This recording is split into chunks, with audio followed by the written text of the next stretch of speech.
بسم الله الرحمن الرحيم. فصبر جميل والله المستعان على ما تصفون. صدق الله العلي العظيم.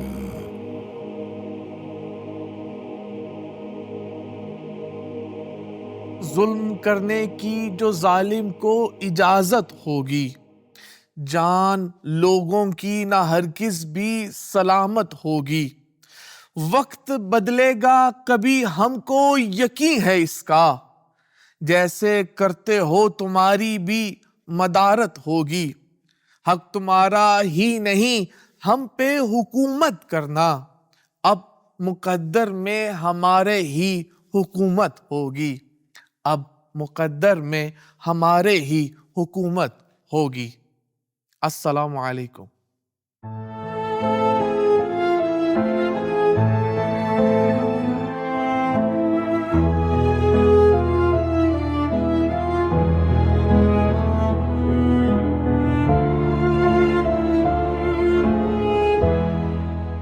عاشور کے دن کربلا میں اصحاب حسینی کے شہید ہونے کے بعد بنی ہاشم جنگ اور قتال کے لیے اجازت دیتے ہوئے آگے بڑھتے ہیں۔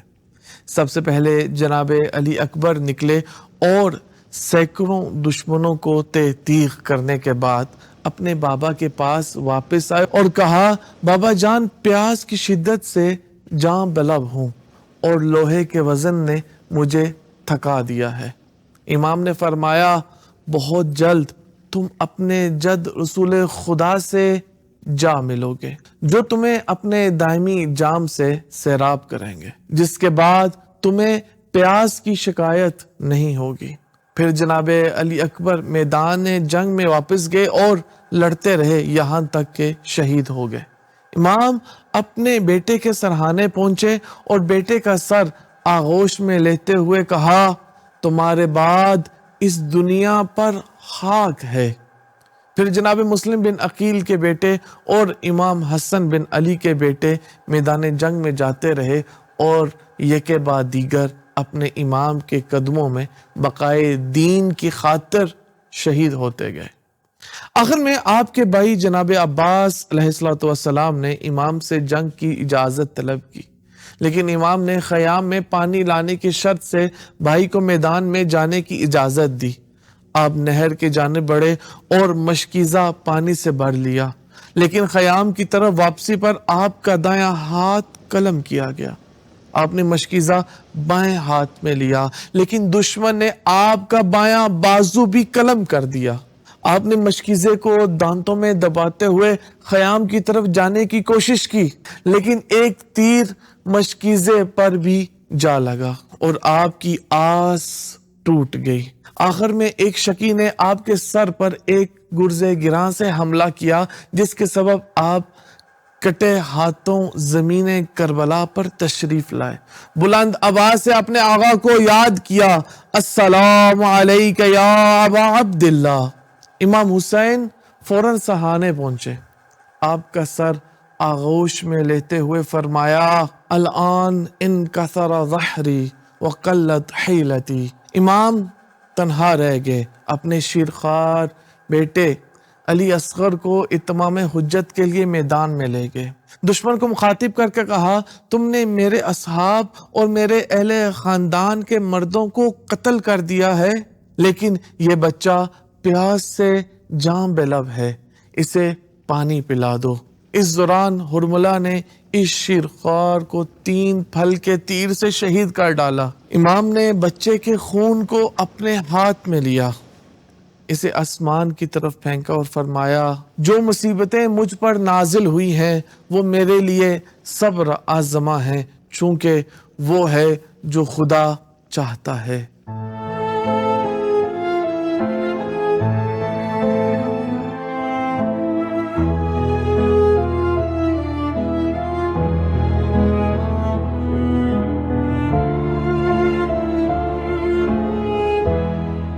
شام کے قریب البسنیہ کے سرزمین میں حضرت ایوب علیہ السلام رہتے تھے۔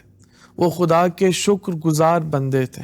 جسے اللہ تعالیٰ نے دنیا کی تمام نعمتوں سے مالا مال کر رکھا تھا۔ زرخیز زمینیں، بہت سے اونٹ، گائے، بیر، بکریاں اور صحت مند بچے، ان کی زبان پر مسلسل اللہ کی حمد اور ثنا رہا کرتی تھی۔ شیطان کو ان کی طہارت اور پاکیزہ نفس پر غصہ آیا اور جناب ایوب کی زندگی تباہ کرنے کا فیصلہ کیا۔ پھر شیطان نے کہا، ہے رب، ایوب تیری عبادت صرف اس لیے کرتے ہیں کہ تو نے ان پر احسان کیا ہے اور نعمتیں عطا کی ہیں۔ وہ دنیاوی زندگی کے لالچ میں تیری عبادت کرتے ہیں۔ اگر تو اس سے اپنی نعمتیں چھین لے تو وہ تیرا انکار کرنے لگیں گے۔ اللہ تعالیٰ نے کہا، جانا چاہو تو ان کا امتحان لے لو، کیونکہ میں نے تمہیں ایوب کے مال پر اختیار دے دیا ہے۔ شیطان نے نازل ہو کر ان کی زمینوں پر آگ برسا دی، جس نے ایوب کی فصلوں کو جلا دیا اور مویشیوں کو تباہ کر دیا، یہاں تک کہ کچھ بھی باقی نہ رہا۔ پھر وہ ایک حکیم کی شکل میں ایوب کے پاس آیا اور کہا کہ تمہارا سارا مال ختم ہو گیا ہے۔ جناب ایوب نے کہا، سب کچھ اللہ کا ہے، جو اس نے لے لیا اسی نے سب کچھ دیا تھا۔ میں غریب تھا اور اس نے مجھے امیر بنایا، اور اب اس نے جو مجھے دیا ہے وہ لے لیا ہے، اس لیے حمد اسی کی ہے۔ ایک بار پھر شیطان آیا اور کہنے لگا، ہے رب، ایوب اپنی دولت پر غمگین نہیں ہے، کیونکہ اس کے بیٹے ہیں جو اس کی آنکھوں کی ٹھنڈک ہے، لہٰذا مجھے اس کے بیٹوں پر اختیار عطا فرما۔ خدا تعالیٰ نے فرمایا کہ جا، میں نے تجھے اس کے بیٹوں پر اختیار دیا۔ پھر شیطان ایوب کے گھر میں آیا جہاں ایوب کے بیٹے تھے، چھت کو اس طرح ہلایا کہ چھت ان پر گر گئی اور وہ سب مر گئے۔ پھر وہ ان کے استاد کی بیس میں ایوب کے پاس آیا، آپ کا چہرہ خون سے لت پت اور دھول اور مٹی سے ڈھکا ہوا تھا۔ شیطان ماجرا بتایا۔ ایوب نے کھڑے ہو کر خدا کی عبادت کی اور کہا، اس خدا کا شکر ہے جس نے مجھے عطا کیا اور اب مجھ سے واپس لے لیا۔ پھر شیطان اور بھی زیادہ غضبناک ہو کر واپس آیا اور کہنے لگا، ہے رب، ایوب ابھی تک صبر کر رہا ہے، کیونکہ ان کا جسم تندرست ہے اور انہیں امید ہے کہ مال اور اولاد تو انہیں لوٹا سکتا ہے، لہٰذا مجھے اس کے جسم پر قدرت عطا فرما۔ پھر اللہ تعالیٰ نے فرمایا، جاؤ، کیونکہ میں نے تمہیں ایوب کے جسم پر اختیار دیا، لیکن زبان اور دل و دماغ پر تمہارا کوئی اختیار نہیں ہے۔ پھر شیطان نیچے آیا اور ایوب کے جسم میں پھونک ماری، ان کا جسم سر سے لے کر پاؤں کے تلووں تک زخموں اور بیماریوں سے جل گیا۔ وہ کئی برسوں تک بیمار رہے اور سب نے انہیں چھوڑ دیا سوائے ان کی بیوی کے، جن کا نام رحمہ تھا۔ شیطان نے مایوسی اور شکست کو محسوس کیا، چنانچہ ایوب نے اپنے رب کی طرف ایک دعا کے ساتھ رجوع کیا، جس میں کوئی شکایت نہیں بلکہ اپنی حالت کی وضاحت تھی۔ مجھے بیماری سے تکلیف ہو رہی ہے، تو ارحم الراحمین ہے۔ پھر اللہ تعالیٰ کی طرف سے جواب آیا، اپنا پاؤں ماریں، یہ ہے ٹھنڈا پانی نہانے اور پینے کے لیے۔ ایوب نے اپنے پاؤں سے زمین پر مارا اور پانی کا چشمہ پھوٹ پڑا۔ انہوں نے اس میں سے غسل کیا اور پانی پیا اور وہ پھر سے تندرست ہو گئے۔ اللہ تعالیٰ نے ان کے اہل و عیال اور مال کو واپس کر دیا۔ قرآن میں ان کے سلسلے میں ارشاد ہوتا ہے، ہم نے انہیں صابر پایا، وہ بہترین بندے تھے، بے شک وہ اپنے رب کی طرف رجوع کرنے والے، بھروسہ کرنے والے تھے۔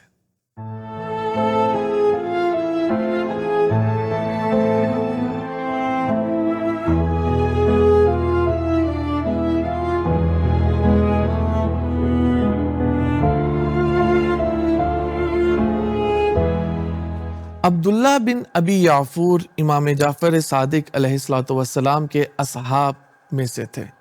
وہ سخت جسمانی بیماریوں اور تکلیفوں میں مبتلا تھے۔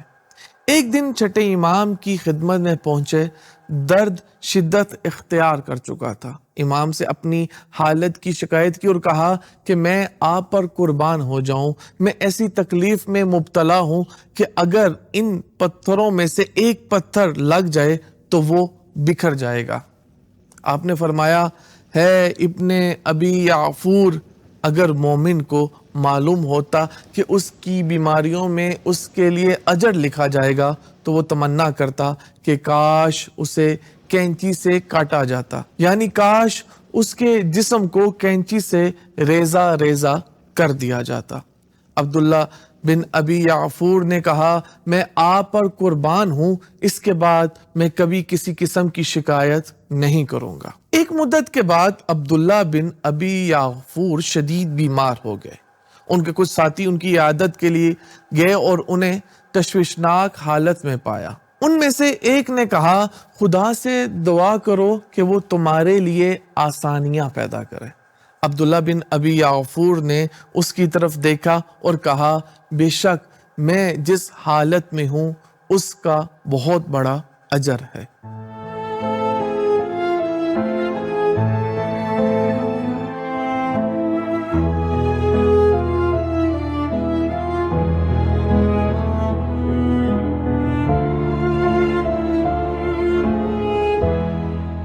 مدینہ میں امام جعفر صادق علیہ السلام کے اصحاب میں سے ایک شخص کے ہاں ایک بیٹا پیدا ہوا جس سے وہ بہت پیار کرتے تھے۔ لڑکا جوان ہونے کے بعد اچانک مر گیا۔ باپ اس سانحے کو برداشت نہ کر سکا، اس لیے وہ چیختا ہوا گھر سے باہر نکلا، اس حالت پر کہ وہ اپنے چہرے پر تماچے مار رہا تھا۔ غم سے اپنے کپڑے پھاڑنے لگا۔ اس کے دوستوں اور پڑوسیوں نے اسے اس حالت میں دیکھا اور اس کے اس فعل کی مذمت کی جو کہ کسی مومن کے لیے مناسب نہیں ہے۔ اس شخص نے اپنے ساتھ جو کچھ کیا اس کی خبر امام جعفر صادق علیہ السلام تک پہنچی۔ امام تعزیت پیش کرنا چاہتے تھے اور ساتھ ہی اس کے رویے کو درست کرنا چاہتے تھے۔ امام نے اپنے ایک صحابی کو بلایا اور کہا کہ فلاں کے گھر جاؤ۔ آپ نے اسے صحیح ہدایات فراہم کی کہ کیا کہنا ہے۔ امام علیہ السلام نے فرمایا، اسے کہنا، خدا تمہیں تمہارے بیٹے کے لیے بہت اجر دے، اس کے بدلے تمہیں اور بہتر اور ایک نیک بچہ عنایت کرے اور تمہارے اس نقصان کی تلافی کرے۔ پھر اسے کہنا، ہم وہ ہیں جو اللہ سے وہی چیز طلب کرتے ہیں جو ہم پسند کرتے ہیں اور وہ ہمیں عطا کرتا ہے، تو اگر خدا ان چیزوں کو پسند کرتا ہے جسے ہم پسند نہیں کرتے، جیسے یہی موت کا حکم، تو ہم کو مطمئن ہونا چاہیے۔ امام نے ایک اور خط اضافہ کیا جس میں اسے رسول خدا صلی اللہ علیہ وآلہ وسلم کی سنت یاد دلانے کے لیے تاکید ہوئی تھی۔ امام نے فرمایا، جعفر بن محمد نے تم سے کہا ہے کہ رسول خدا صلی اللہ علیہ وآلہ وسلم کے غم کو اپنے بیٹے ابراہیم کے سلسلے میں یاد کرو۔ جب ان کی وفات ہوئی تو نبی اکرم صلی اللہ علیہ وآلہ وسلم نے شدید غمگین ہوئے، لیکن اس کے باوجود فرمایا، آنکھ آنسو بہاتی ہے، دل غمگین ہوتا ہے، لیکن ہم اس کے سوا کچھ نہیں کہیں گے چونکہ ہمارا رب راضی ہے۔ بے شک ہمیں تمہاری جدائی کا غم ہے ابراہیم۔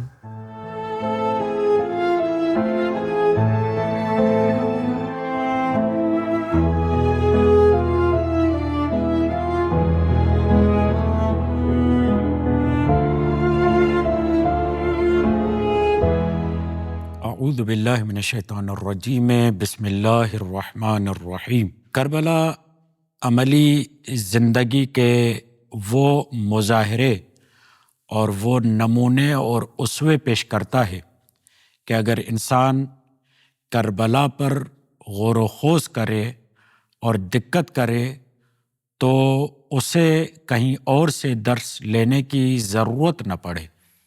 جیسا کہ آپ نے داستان میں ملاحظہ کیا کہ صبر کی کتنی زیادہ اہمیت، وقعت اور حیثیت ہے۔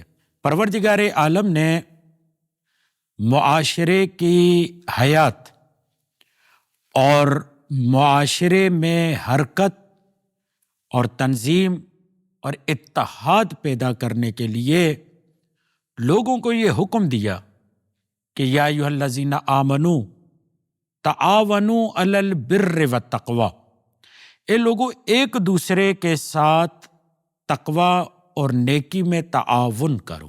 یعنی جہاں پر معاشرہ، سماج، سوسائٹی قوت، اقتدار، مضبوطی چاہتی ہے، اسے چاہیے کہ تقوی اور نیکی میں ایک دوسرے کا فقط ساتھ نہ دے بلکہ تعاون کرے۔ وہیں پر بہت ہی تعجب کی بات ہے کہ اسی معاشرے اور اسی سماج کو، جس کو پروردگار عالم یہ کہتا ہے کہ ایک دوسرے کے ساتھ تعاون کرو، ساتھ دو، مدد کرو، وہیں پر اس پورے معاشرے اور سماج کو یہ کہا کہ جب بھی تم پر انفرادی اور اجتماعی طور پر مشکل پیش آئے اور جب تم ایک دوسرے کی مدد کر ہی رہے ہو تو پورے سماج کو جب مدد کی ضرورت پڑے تو کس چیز سے مدد طلب کرے، کس کے دامن میں جا کر پناہ لے؟ تو پروردگار عالم نے پکار کر اس مومن معاشرے کو، اسلامی معاشرے کو، ایمانی معاشرے کو یہ کہا یا ایھا الذین آمنوا، اے ایمان والو کہ تم مدد طلب کرو، یا ایھا الذین آمنوا استعینوا بالصبر والصلاۃ، اے ایمان والو تم اسلامی معاشرے کے دوام کے لیے، بقا کے لیے صبر اور نماز سے مدد مانگو۔ یعنی صبر اسلامی تعلیمات میں وہ حیثیت رکھتا ہے کہ نہ فقط ایک فرد کو طاقت دیتا ہے بلکہ پورے معاشرے کو طاقت دیتا ہے۔ یاد رکھیے، صبر حق پر ثابت قدم رہنے، نفس کو قابو کرنے اور اللہ کی طرف سے آئی ہوئی آزمائشوں میں اطاعت سے نہ ہٹنے کا نام ہے۔ انسان استقامت کے ساتھ، بردباری کے ساتھ، حوصلے کے ساتھ جب ایک راہ پر چلتا ہے تو اس راہ پر چلنے کا نام صبر کہلاتا ہے۔ اسی لیے اگر آپ دقت کے ساتھ جائیں تو صبر پروردگار عالم کی طرف سے جس کی تلقین اور تاکید کی گئی ہے، یہ ایک فوجی ٹرمنالوجی ہے، یہ ایک سپاہی کی طاقت ہے۔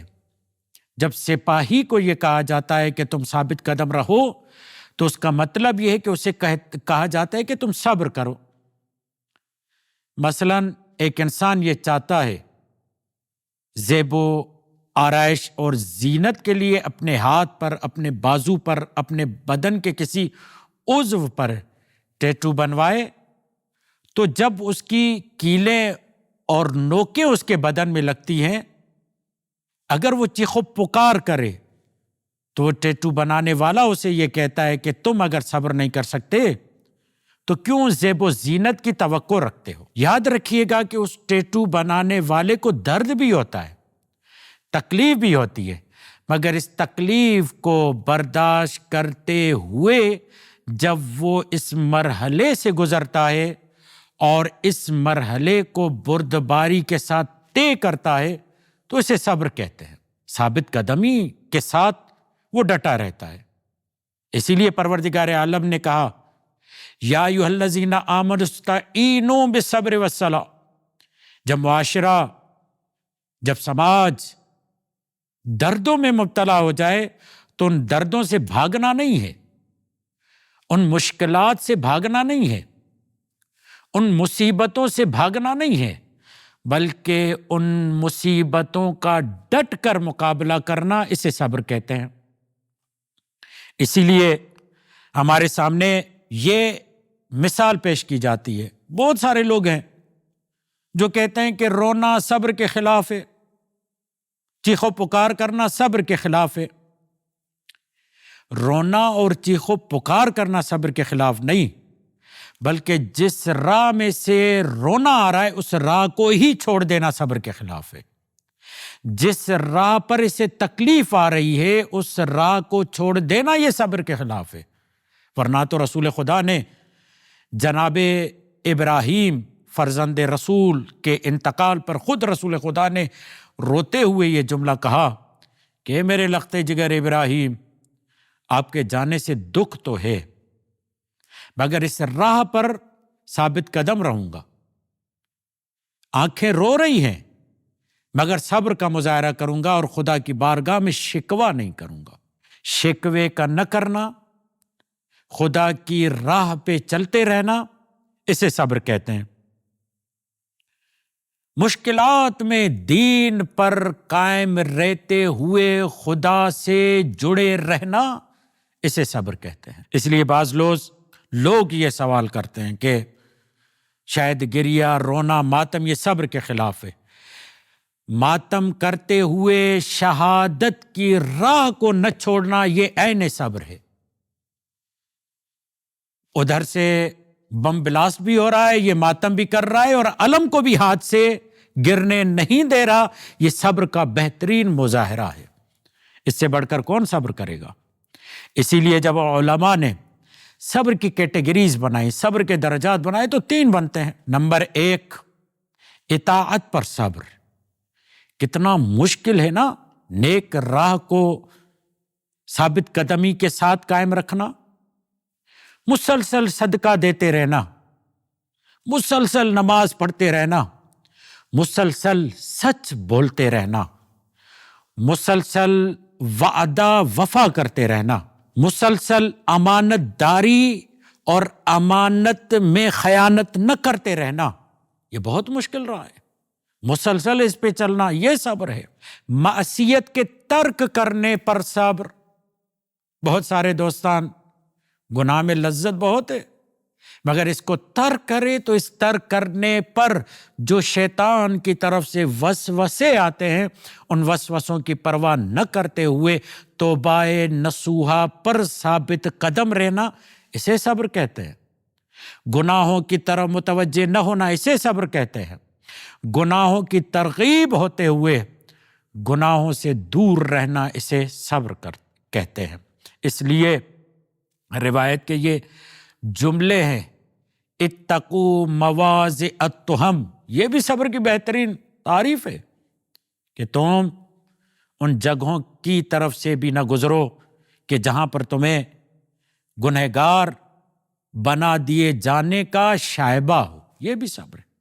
تیسرا صبر، تیسرا مرحلہ، اطاعت پر صبر، گناہ سے دوری پر صبر، اور جو مشکلات اور مصیبتیں آتی ہیں اس پر صبر۔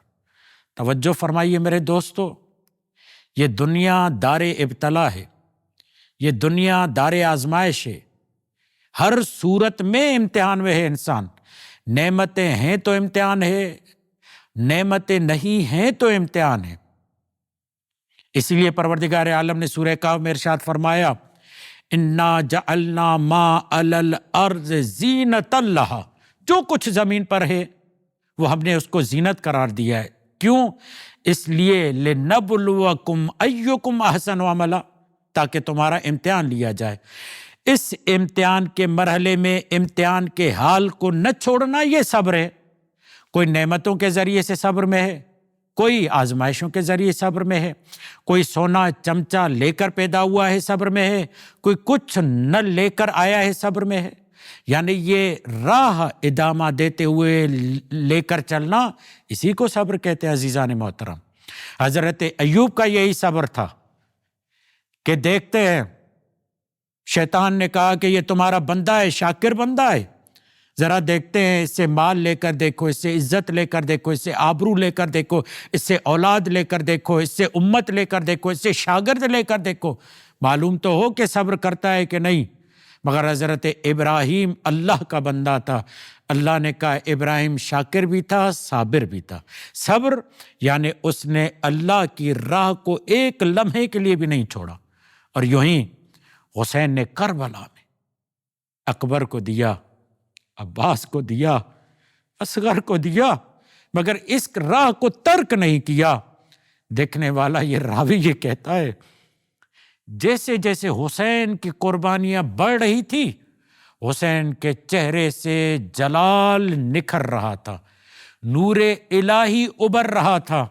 معلوم یہ ہو رہا تھا کہ گویا زبان حال سے حسین یہ کہتے ہوں پروردگار یہ تو کنبہ تھا، یہ تو جان ہے، یہ تو مال ہے، یہ تو وطن ہے، یہ تو اکبر ہے، سب کو تیری راہ میں دیا، مگر تیری راہ سے ایک لمحے کے لیے بھی، سوچ کی حد تک بھی تیری راہ سے ہٹنے کے لیے تیار نہیں ہوں۔ یہ صبر ہے جو ہمیں دعوت دیتا ہے کہ اگر تم کربلا سے کچھ سیکھنا چاہتے ہو تو اپنی راستوں کو، اپنی راہوں کو ترک نہیں کرو، بلکہ اس پر چلتے رہو۔ حسین بھی راضی ہوں گے اور حسین کا لخت جگر امام زمانہ بھی تم سے راضی ہوں گے، اور اللہ کہے گا ان اللہ مع الصابرین، اللہ اگر کسی کا ساتھ دیتا ہے تو راہ پر ڈٹے رہنے والوں کا ساتھ دیتا ہے۔ وما علینا الا البلاغ المبین۔